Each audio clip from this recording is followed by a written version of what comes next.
Hi friends, मैं हूं माने। वेलकम टू मूवी शूवी। करते हैं आपसे पॉजिटिव सा नमस्कार। सबसे पहला क्वेश्चन ये है कि आप एक बायोपिक, एक ऐसे सिंगर की जो लार्जली गाना गाता था पंजाबी में और बहुत ही ज़्यादा वर्ल्ड फेमस टाइप हो गया था इंडिया के अंदर, फोक म्यूज़िक गाते गाते, कुछ कंट्रोवर्शियल गाने गाते, कनाडा के अंदर, यूके के अंदर, और काफ़ी फेमस होने के बाद वो इतना फेमस हो गया कि वो उनकी जो वाइफ है उनको फिर मर्डर कर दिया गया। तो ये कहानी आपको क्यों सुननी चाहिए? कहानी है जैसे हम सुशांत सिंह राजपूत की कहानी देखते हैं, एक बहुत ही टैलेंटेड इंसान, और आज तक पता नहीं है कि उसके साथ क्या हुआ था। सेम रीज़न है कि चमकीला भी आप देखोगे, लेकिन उसके अलावा और भी बहुत सारा रीज़न है। ये एक इंसान जो कि बिल्कुल डोलड्रम से आया था, एक ऐसी स्थिति में, और जैसे कहते हैं ना, थोड़े लोअर तबके का पंजाबी था, और पंजाब में रहते रहते आसपास बहुत ज़्यादा ऑब्जर्वेशंस करता था कि लोग कैसे बिहेव कर रहे हैं, कौन से स्लैंग्स यूज़ कर रहे हैं, कौन से किसको ताने मार रहे हैं, वेमेन को देख के कैसे बिहेव करते हैं। ये सारी चीज़ें वो देखता था, और साथ में देखता था कि ये जो पॉलिटिक्स हो रही है आसपास, वो कैसे हो रही है। और साथ में एक और चीज़ देखता था कि किस तरीके से छुआछूत से लेके अलग अलग जो सामाजिक चीज़ें वो कैसे होती हैं। तो अभी उसके मन में इतना बैठ जाता है कि वो उसके ऊपर गाने बनाने लग जाता है। अब ऑब्वियसली जब समाज का आईना दिखाओगे तो फिर लोग जो हैं वो कहेंगे कि भैया हम तुम्हारा जो है मुंह वो तोड़ देंगे।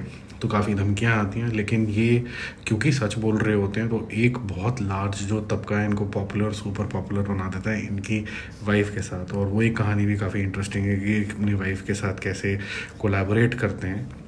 दिलजीत दोसांझ का जो कैरेक्टर है यहाँ पर, चमकीला साहब का, वो काफ़ी ज़्यादा इफेक्टिव हो जाता है। अब यहाँ पर अगर मैं एक्टिंग की बात करूँ तो आपको एक ऐसा करिज्मेटिक इंसान चाहिए जो मैग्नेट की तरह हो, चाहे उसके आसपास कुछ ना हो, चाहे वो बहुत गरीबी से आया हो, लेकिन इतना अट्रैक्टिव हो अपनी बातों से लेके, अपने स्वभाव से लेके, अपनी गायकी को लेके कि आप उसकी तरफ खींचे तले आओ।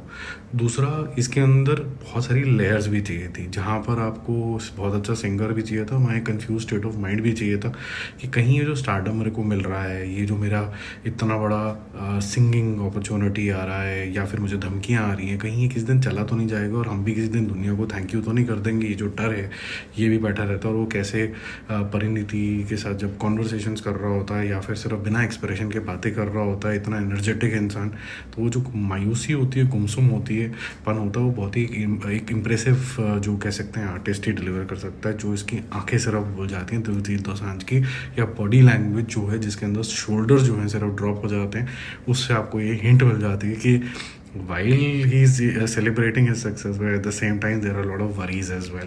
तो काफ़ी अच्छा है।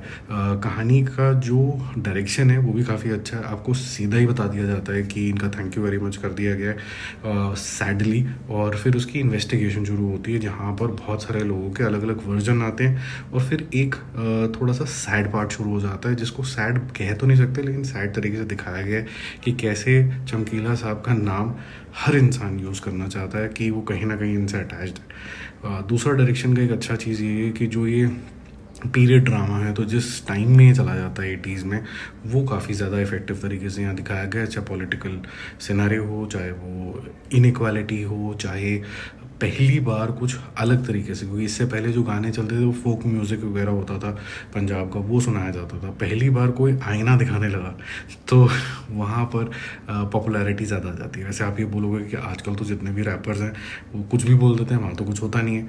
तब ज़माना और था और अब ज़माना थोड़ा सा और है। वैसे कुछ एक आधे और भी सिंगर्स हैं जिनको भी रिसेंटली भी असैसिनेट किया है because of their singing and bold lyrics and conversations and political connections. तो ये रहा है पंजाब की मिट्टी के अंदर। गाना गाने वाले जो लोग हैं वो एक्स्ट्रा बोल्ड हो जाते हैं, और जब फिर वो आईना दिखाते हैं तो कहीं ना कहीं कुछ ना कुछ हादसे भी यहाँ पर देखने को मिलते हैं। ओवरऑल काफ़ी इफेक्टिव फिल्म है। गाने बहुत ज़्यादा सॉलिड हैं। आपको शायद समझ में नहीं आएंगे, अगर आप पंजाबी हैं तो आपको समझ में आ जाएंगे, बट हिंदी के अंदर आप you can figure out what they are saying. काफ़ी इंटरेस्टिंग तरीके के नॉटीपन भी है उसके अंदर, और इंटरेस्टिंग ही लगेगा। नॉटी, इनोसेंट नॉटी लगेगा, हालांकि उस टाइम के हिसाब से शायद लोगों को लगेगा कि ये ऑब्सीन टाइप के लिरिक्स हैं। बाकी जो म्यूज़िक है it will stay in your head, थोड़ा लाउड तरीके के, हर एक की लाइकिंग के हिसाब से नहीं होगा।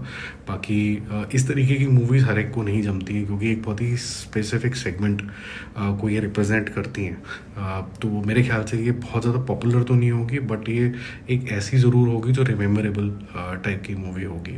इसके अलावा जो सपोर्ट आर्टिस्ट हैं, और ज़्यादा रोल तो नहीं है परिणीति का, लेकिन जितना भी फ्रेम्स में वो है काफ़ी इफ़ेक्टिव है और अच्छे तरीके से, क्योंकि पंजाबी तरीके का पोर्शन लेके आना, और खुद भी पंजाबी है तो वो अच्छे तरीके से रिप्रेजेंट कर पाती है।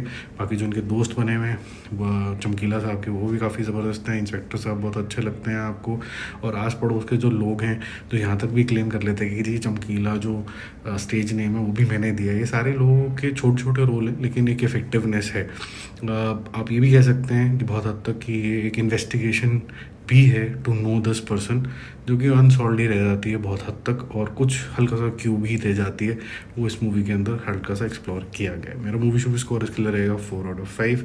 It's a good cinematic experience as well, it takes you back in time. गाने अच्छे हैं, परफॉर्मेंसेज बहुत ही लाजवाब हैं, और बायोपिक बनाना इतना आसान नहीं होता उस इंसान की जिसको आपने देखा नहीं है।